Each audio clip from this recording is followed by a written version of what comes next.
El teatro occidental surgió de una práctica ritual en la que se rendían frutos religiosos. A inicios, en honor al dios, un campesino contaba un himno llamado ditirambo. Había música y danza. El sacerdote comentaba lo que se cantaba. Esto incluyó un diálogo entre el coro y el sacerdote. El germen de teatro había nacido. Lo que era un rito, al ganar los favores de Dios, se independizó de lo religioso y se transformó en una expresión artística muy importante. Es decir, los ritos evolucionaron a un espectáculo teatral. Para los griegos, el teatro era un hecho comunitario de enorme significación. Cumplía una función didáctica o de enseñanza. En las representaciones, muchos espectadores conocían las historias místicas importantes de su pueblo.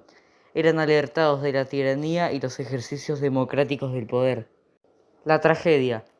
En las bases del teatro clásico, Aristóteles expresó que la comedia y tragedia son diferentes y no se mezclan, ya que la comedia muestra los vicios y errores humanos para causar risa, y la tragedia representa el destino trágico mediante un lenguaje cuidado y personajes nobles.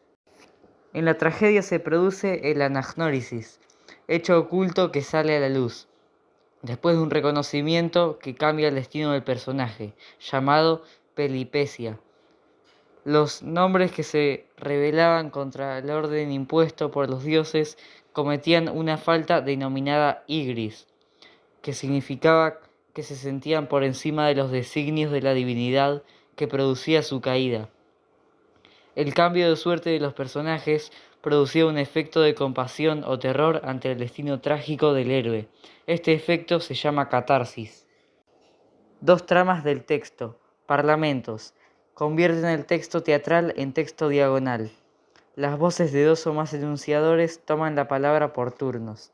Estas intervenciones las indica una acotación que indica quién habla. Hay dos tipos de parlamentos: diálogos y monólogos. Acotaciones: breves textos descriptivos que orientan la puesta en escena del texto y aportan información para que podamos imaginarla. Hay dos tipos: las destinadas a los actores y las del espectáculo teatral. El texto teatral está organizado en actos, escenas y cuadros. Actos: indican paso del tiempo, cambio de lugar o corte en una escena. Se determina por apagones o la subida y bajada del telón. Escenas: son divisiones en el interior de un acto, paros de una escena que determinan la entrada y salida de los personajes. Cuadros: momentos breves del acto relacionados con el espacio. Monólogo: en soledad un personaje manifiesta pensamientos. Acotaciones: son descriptivas y se dirigen al equipo técnico. Acotaciones actorales: son descriptivas e indican qué hacer a los actores. Estructura del teatro griego clásico. Parado: un coro entra a escena y plantea el conflicto. Episodios: los personajes dialogan. Estásinos: constituidos por el canto del coro. Éxodo: indica la salida de todos y el final. Estas divisiones no son fijas y varían por la época, el género y el autor. En la obra Antígona hay dos posturas: la de Antígona, que quería enterrar a su hermano Polínices, y la de Creonte, que lo prohibía.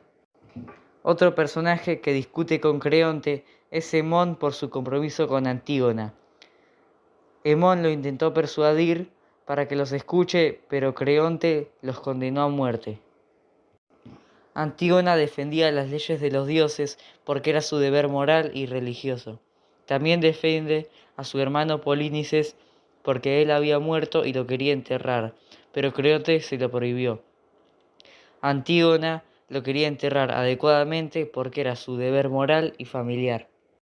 Creonte defiende su poder y autoridad como rey para proteger el orden y la estabilidad del Estado. Su autoridad debía ser respetada y obedecida, ya que desafiar su poder era una amenaza para la sociedad. También defendió el bienestar de Tebas, tomando decisiones para preservarlo, aunque su enfoque en el reinado a veces lo hacía pasar por alto a sus preocupaciones o necesidades. Creonte sobre las mujeres tiene una visión patriarcal en la sociedad porque pensaba que tenían que obedecer a los hombres o a los esposos.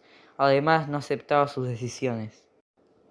Creonte era tan autoritario, firme y estricto que a veces no respetaba ni escuchaba a los ciudadanos. Imponía leyes y reglas para el orden y estabilidad de la ciudad.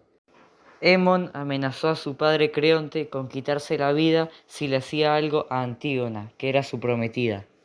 Los personajes con la postura más válida son Antígona y Creonte. Antígona defendía su religión, divinidad, lealtad, creencias y familia, mientras que Creonte defendía el orden y estado de su reinado.